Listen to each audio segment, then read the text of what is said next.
What's up, guys? Welcome back to Golf Simulator Videos. Another exciting day in the GSV studio because we got our hands on the all-new UNEEKOR XR. What does that R stand for? Well, that means rear. This unit is actually being mounted 3.5 feet behind the hitting position, ceiling mounted, 2 cameras, infrared based. It actually gives you club data metrics without using any stickers. It's really interesting. Let's go ahead and get started. So first thing first, we're just gonna do an unboxing. So I'm gonna open this thing up and see it for the first time along with you guys, and we're gonna talk about all kinds of different things. So the hitting zone on this unit is about 14 inches, just shy of 14 inches wide and just shy of 12 inches long. So it's a decent hitting zone. It's not gonna be the size of an IXO2 if you're looking to do like big offset or anything like that. So just to keep in mind, familiar calibration board. So I think you guys have seen that before with like the IXO unit. Let's talk about pricing really quick before we even dive way in. So $69.99. So this is hitting a unique price point. It also is hitting a unique form factor. So it's smaller, it's lighter, a little more nimble, and it actually gets its power from Ethernet. So power over Ethernet, also known as PoE. So all you do is run a single Ethernet cord. They actually give you a power injector unless you, have a network configuration of some sort with a PoE switch. But I'm sure they probably don't recommend that because usually they recommend plugging it actually directly into the motherboard Ethernet on your computer. But just so you understand how that is actually powered, it's very unique. So full ball data metrics, and also stepping up from the older original QED, no marked balls. So no marked balls needed. So let's just go ahead and just show you what's in the box. So you're gonna get a very long Ethernet cord. So a long one and a short one. And I'm assuming that's where they're going to recommend you do a power injection at some point to the Ethernet. And then that's a USB dongle. And you can see here, it says connect LAN cable from internet port only. So I think that what they're trying to say there is they want the internet, in case if you don't have dual Ethernet available on your computer, they want you to be getting the internet from the dongle, and then like I said, the unit directly to the computer. So that's how we're gonna hook ours up today. We're gonna use the launcher software. I'll actually show you guys the calibration of this unit and how that goes. So here it is. So PoE injection. So I'm actually familiar with these. Basically you plug this into this, all right? So that's your AC adapter. And then you have an in and an out. All right, so it's going to be data in and then data out, and that power out is what is going to be fed to the unit and supply of power. So it's pretty cool. You don't have to worry about, running a plug up there or however, some people have been doing, various units. Gives you a little more flexibility. I think that's pretty cool. What are the advantages of having a unit from behind? That's probably a question that I get more than anything when people are talking about, well, one, depending on if you're just a home space or commercial space, having a unit in the front, does it risk a skied ball?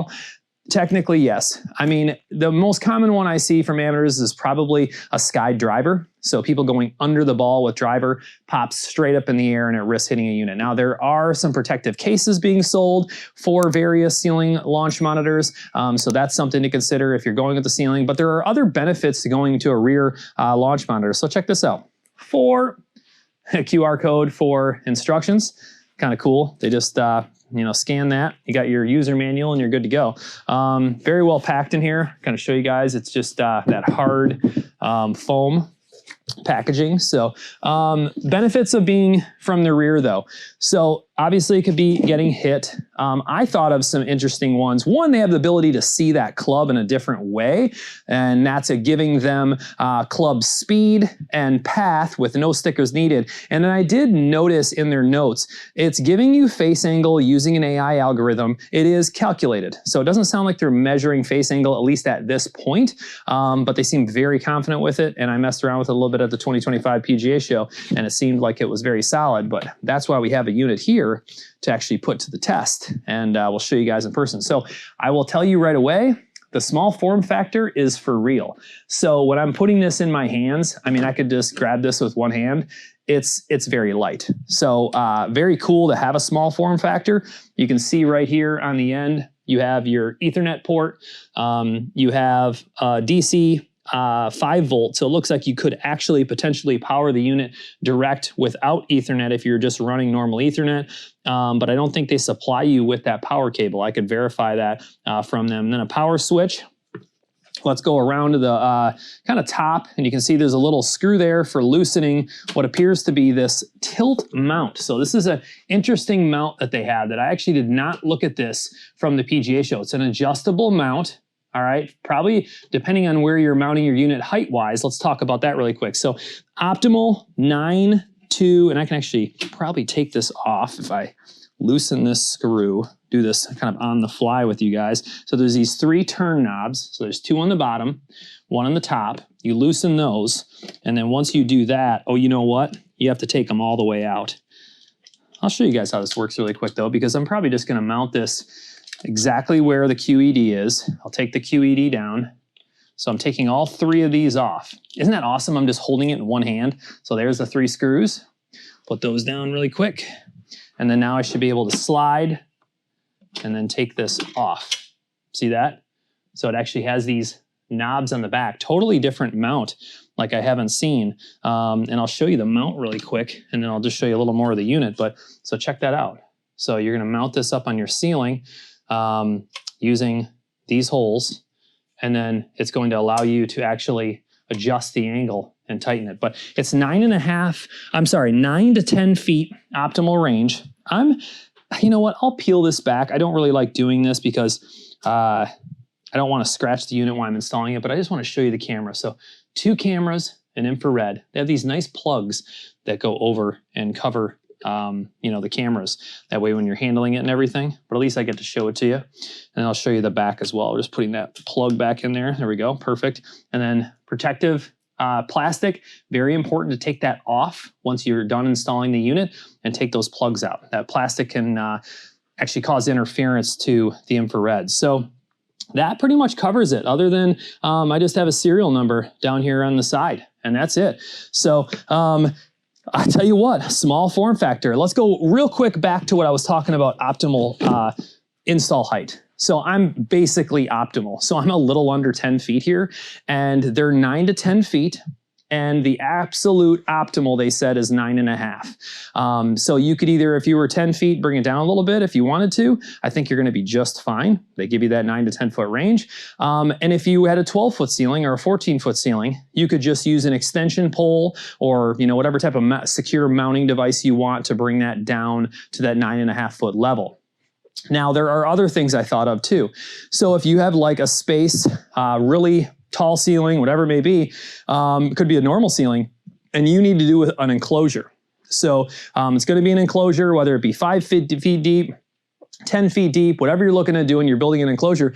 A lot of those are difficult to hang a front mounted launch monitor. You have to have a crossbar, or you have to cut through it and mount through it. It's not ideal, where this one could just be mounted maybe on a ceiling behind, and it'd make it pretty easy. So I'm happy to answer all of those questions as always, guys. Email's always in the description and pinned to the top of the comments. One last installation that I thought of was driving ranges. So these units can be operated in a covered space, you know, kind of a controlled environment. I can ask them about the specs as far as like humidity or cold exposure or anything like that. But a lot of them are commercially rated, and depending on that environment you're putting it in, it could actually be in a covered driving range, all right, that doesn't have the ceiling in 3.5 feet in front of the hitting zone to mount from, and it could be a driving range device. So that's interesting. I'll have to look more into that. I can't recommend it until I know that that would be applicable, but I believe that as long as it is a sealed unit, that they think that it'd be okay, or in somewhat a controlled environment, you know, outside of, you know, that direct,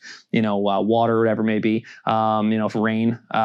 So that would be very interesting to see if that's another use. So I'm going to take the QED down. Kind of a sad day. That one's sunsetting here in the GSV studio. I've had it up there since inception of that device.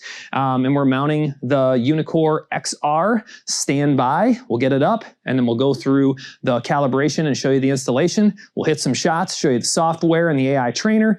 Really excited. Stay tuned.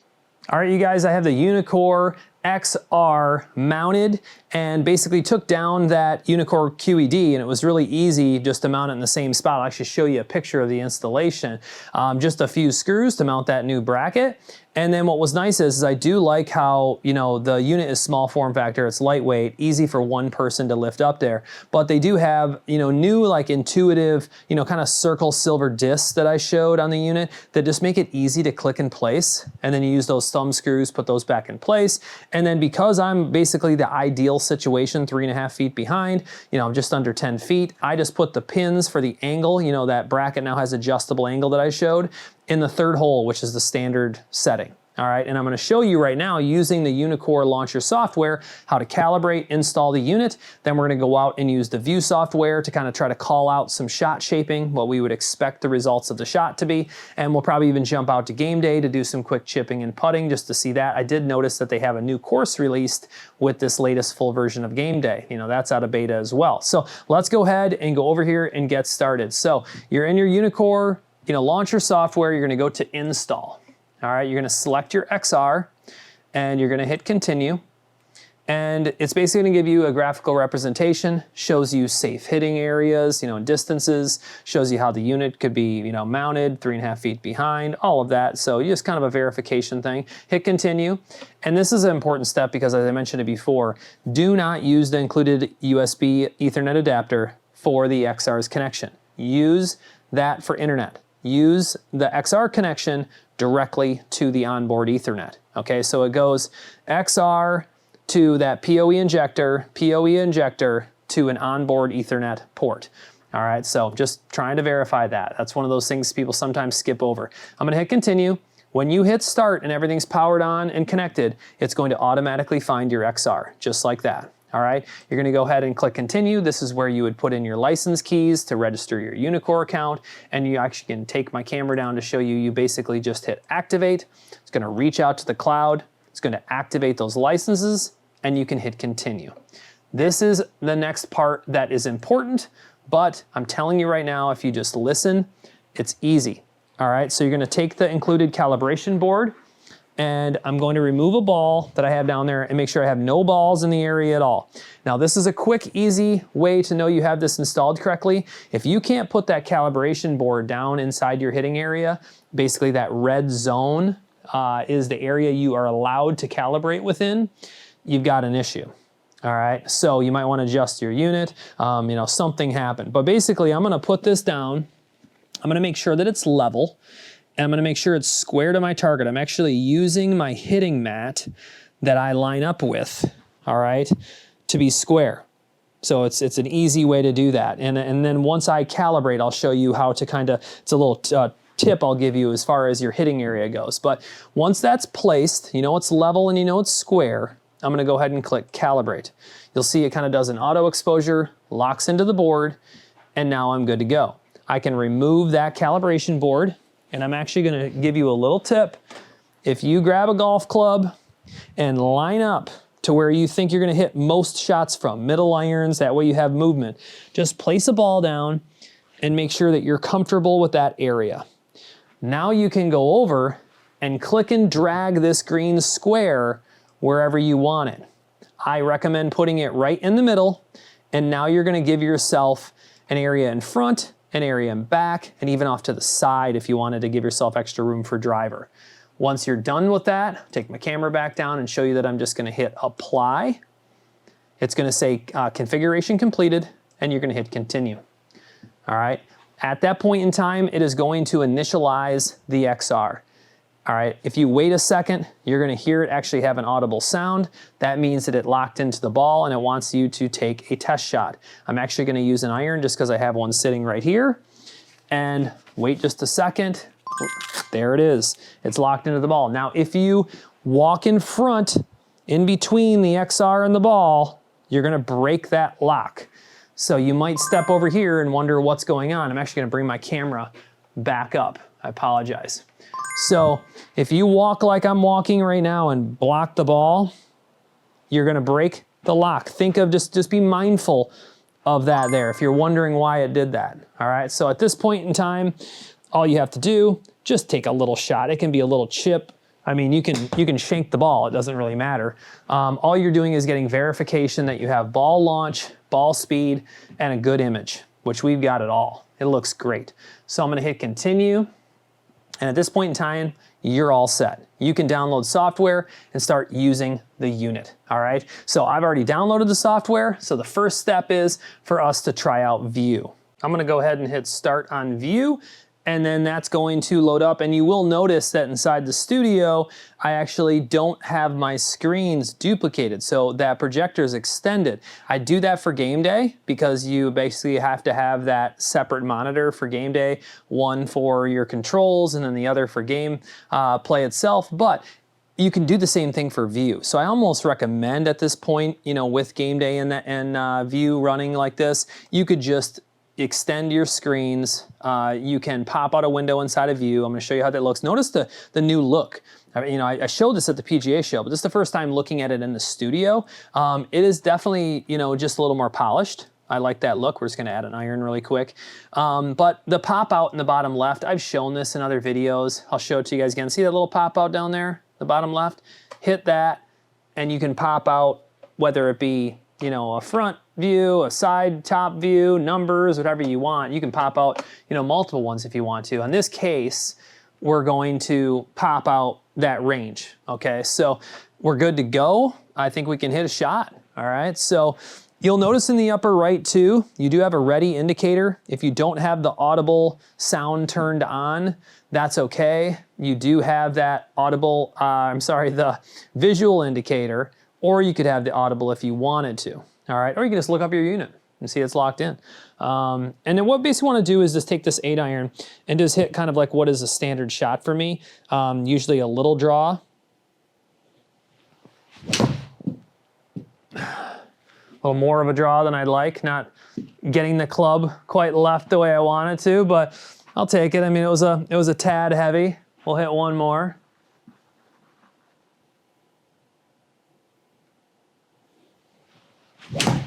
That was better. Got a better spin on it, and I actually started it to the right and drew the ball back to the left. 160, like an ideal 8-iron for me. So let's do this to start off. Let's go over here and let's select club, because I want to show you guys that impact image. Ooh, is a little towards the heel, more than I thought, honestly. That's nice having that visual indication. This is my problem right now, is I come too far inside, just kind of hitting a normal shot. But definitely a heel-bound shot, you know, don't like to see that. And so now I can basically go back and work on it. So I need to get my body working left. My club path was 5.7 into out, which was verified quite easily looking at that video replay. So I'm gonna now set up a little bit left, just because I'm having a tough time rotating my body, seeing if I can square out that path a little more.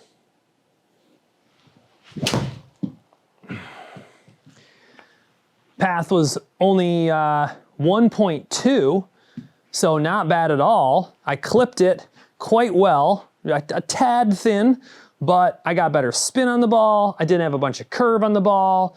I mean, 153, just a little bit shorter because I didn't hit the sweet spot on the club, but just by looking at the visual indication and the numbers, it's that easy to be like, hey, you came way inside. And notice how I hit it in the center of the face that time too, because the club was just working on a better path. Now the other option is, of course, you want to hit a cut. You want to aim left, in my opinion. I put the ball a little more forward in my stance. See if we can get the club moving to the left. Oh, it's just not enough.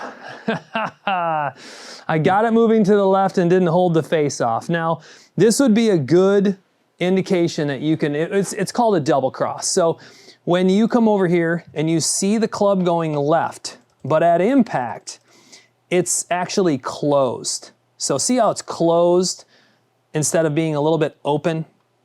That is not going to cut. So what are we gonna do? Gonna go back over here, understand what just happened in the shot.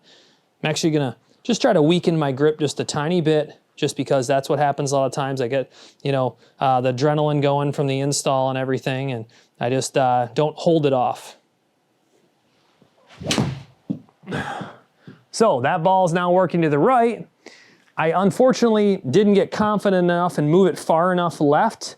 So now it's a balance of getting that same path far enough left and just holding it off like I just did. So we'll do one more, that the goal is to start left of the center line and then working back to the right. Much, much better. That is pretty much the best cut you're gonna see out of me today. I still got decent distance out of it. I clipped it well. Ball started to the left, had a good little cut to it. Now I'll show you guys a little more of like a push draw. So let's say I was purposely hitting this to the right because I wanted this thing, I'm sure you guys probably were watching the Masters, you know, based on when you're watching this video. The previous Masters that Rory won, he had a very, very difficult shot. I'm trying to remember if it was, oh man, it was on 13 or 14, whatever it was, but he had to get around this tree. And so he basically aimed way right, closed club face, and hit this crazy push draw that came around. It's not an easy shot to hit necessarily. You got to come way inside and keep that face closed. But that's the shot right there. A huge, just sweeping draw, you know, and it's picking that up no problem. So lost a little backspin just because I caught it a little bit heavy. So not the most ideal backspin I'd like to see, but look at the distance I picked up with that huge push draw. All right, so now it's time to test more. You know what I'd like to do though? I would actually like to do a quick demonstration of AI Trainer. I'm gonna turn on just one light, not both. All right, I don't have things optimized or anything, but I'd at least like to show you guys what it looks like inside of here, because you can even see on the bottom, notice how it says linked AI. So it actually says, you know, trail arm bent, straightening of the knees. I mean, basically it gave me a laundry list of things that I could work on based on that swing. But I was also not square to the target. I was doing some crazy stuff there. So let's at least try to make a somewhat normal swing here and see what it says.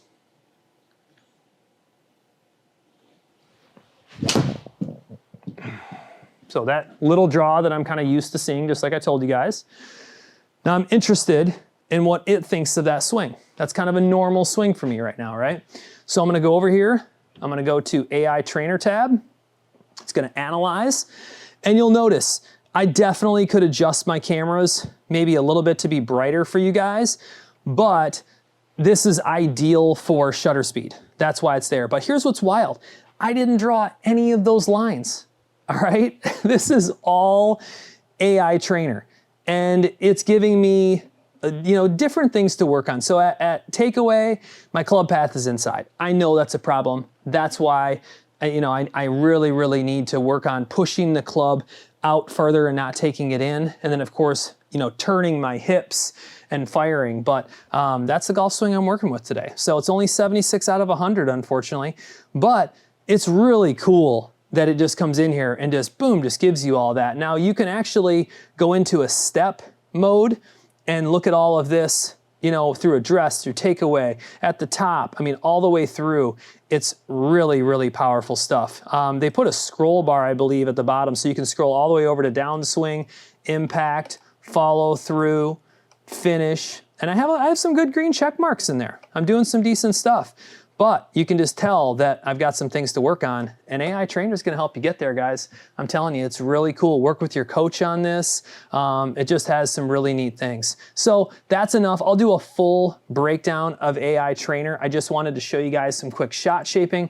Now we're gonna go out and do some chipping and putting out at this brand new course that they just loaded up for game day. So let's go ahead and X out of there, and then let that terminate, and we should be able to launch game day. I already have my monitors in that extended mode, as I mentioned to you guys, and I'm gonna grab a wedge because we'll start with some chipping. And then after some chipping, we'll do some putting, just as like I said. This is a first look review. Comment below and let me know other things you wanna see with the XR. Happy to do that. So let's do on-course practice, all right? And there it is. The Sagamore Club. So let's check this place out. We'll go to continue. We'll just leave all this standard. Doesn't really matter. All we're doing, we're just doing some quick chipping and putting. And it's gonna load up. and I'll show you guys a couple different features of game day, even though you've seen them probably in my previous videos.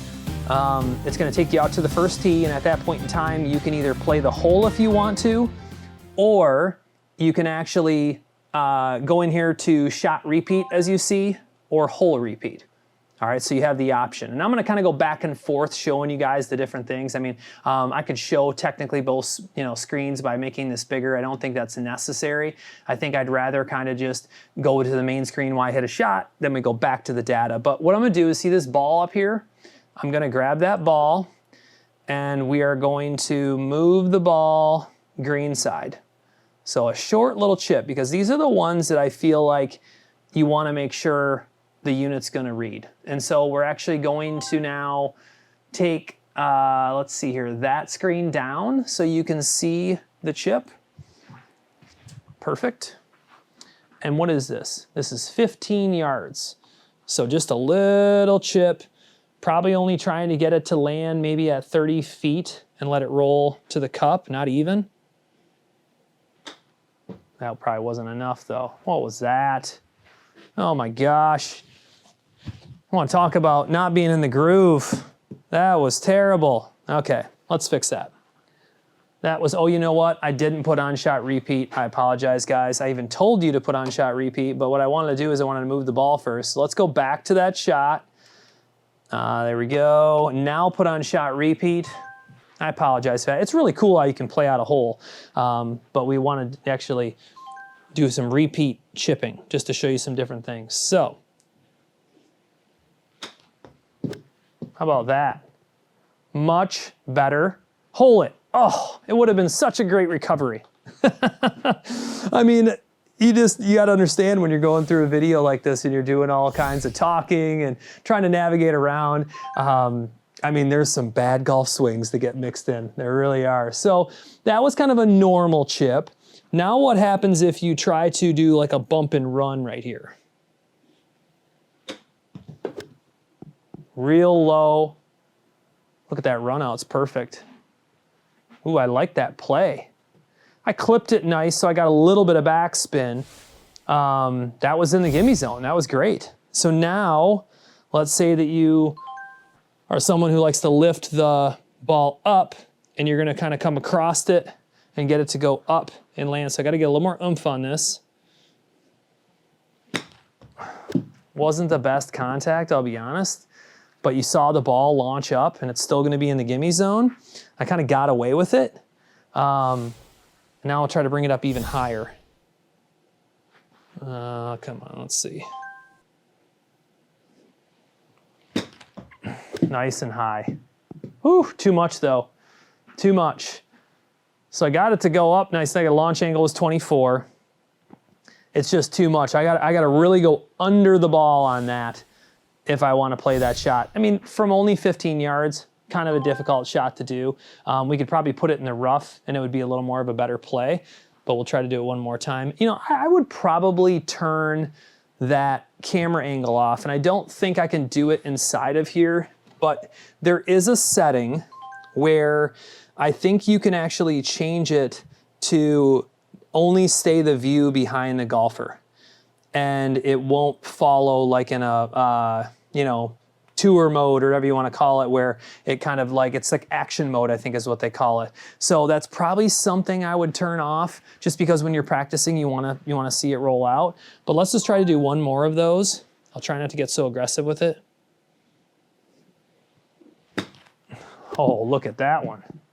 Flopped it right up, stopped it. So, I mean, better spin on it and everything. Like, that was the execution I was going for. But I love this though. So we're getting flops, bump and runs. I mean, we're getting everything. Let's try some putting. Let's go move ball. And let's see here. I mean, I don't know where it's really gonna be. So that's, I mean, we want it outside the gimme zone. Maybe there? What's that? That's only 8 feet. And it's gonna break a little bit, but at least that will be a starting point for us. And I've got the new lab putter, so it's kind of a crazy, you know, face for it to look at. So just little downhill. Ooh, this is a slippery putt. Breaking to the left, very slippery.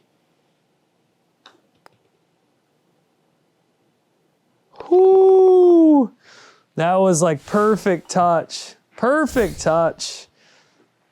I mean, that's all you need to hit that. 8.6, 3 inches downhill. I mean, just hit it. That one might be too fast. I like seeing the speed though. Notice how that, I mean, that was perfect. I have it on 10 stimp, so maybe just a tad slower than what I'm putting for in here, but the precision seems really good so far. We're gonna hit some longer ones here in a second. Roll it in there. That's it. That is it. Just needed to knock a little speed off. So impressed with the putting out of the gate. Now let's do this. Let's go to maybe, I'm trying to think here, hole, that's a par 3 that I actually haven't even seen yet. Oh, look at that. That's pretty cool, huh? So we'll place the ball going towards the water and 15 feet. Oh man, that's a tough putt. Maybe we go, I want to hit kind of a little bit of a lag putt so you guys can have confidence that, oh, what a tough putt. 28 feet, 6 inches uphill. So you got to get after this one. I'm just aiming right in the sim, which is nice. You don't have to aim in the software, just aiming right in the sim.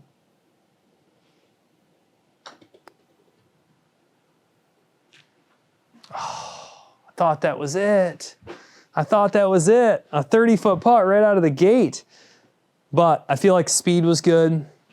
I feel like, oh, I didn't put shot repeat on. You know, that's one thing that would kind of be cool is if it like saved the setting. So if you were to do shot repeat, it just stays on shot repeat and then you can bounce all around. Let me know what you guys think about that. But let's go ahead and just do one more for you. Let's go ahead and go greenside bunker. Okay, kind of a crazy greenside bunker shot. I don't know, right there. And, you know, kind of splash it with the wedge. I'm getting 20% deduction because I think this will be good to show that this unit can see that really, really well. You know, you gotta remember, I'm laying the face down flat. That's what I did on that one shot. Let's see what we can do here. Oh, went right under it and didn't have enough speed on it. It's the problem if you're gonna lay it flat. We actually did not put shot repeat on again. This is all on me. There we go, shot repeat. It's just something you have to get used to, so it's a good thing to point out.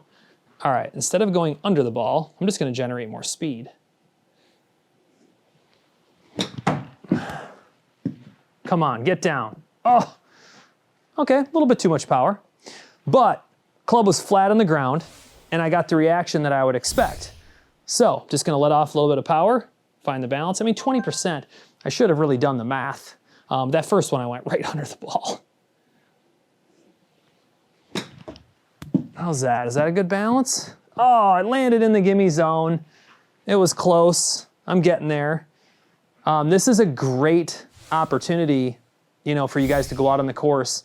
These are the shots that are difficult. I don't have a lot of green to work with, but you gotta understand, look how far uphill this thing is. All right, so you have to actually launch it up enough to where it's gonna get up and over and then stop the ball. That's why you just kind of have to play that splash shot. Oh, in the gimme circle, just out of it. Still be really happy with that. I would be really happy with that. So, first look at the UNEEKOR XR. Tried to take you guys through all of the paces here. I mean, this is a lot. We did an unboxing, you know, got the thing mounted, went through the installation and showed you guys, you know, the calibration, tried to do some shot shaping, felt like we did a decent job on that. You know, I could do a full video on that if you guys want. We could do a separate driver review, 9-hole course play, different things. I mean, we even looked at AI Trainer. All kinds of different things in this video. I'm very interested to see what you guys think. As always, I appreciate you guys watching and stay tuned. There'll be a lot more coming soon.